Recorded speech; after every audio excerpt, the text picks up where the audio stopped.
I think when we think about the issue of coercion, particularly by the Chinese in the East China Sea and frankly throughout the East Asian littoral, I think it's very important to recognize that for the Chinese, the idea of coercion and the idea of deterrence are pretty much one and the same because in Chinese, the terminology, wei se, is the same, whether it is for deterrence or coercion. For us in the West, we tend to think of deterrence as distinct from coercion because the very concept of deterrence is associated only with dissuasion, not with compellence.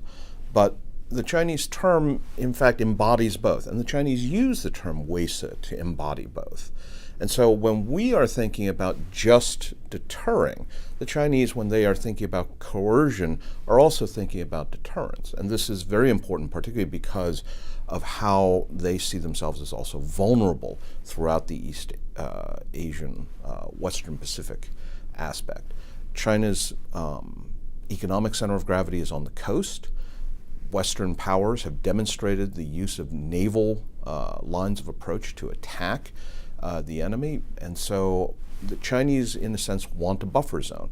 The fact that they also believe, one, that this region is central to their national security, and two, really comes down to being historically Chinese territory, also puts a very different spin on how they think about these issues. It's one thing to try and grab somebody else's territory. It's a very different thing if you think you are defending your own patrimony, what has always been yours.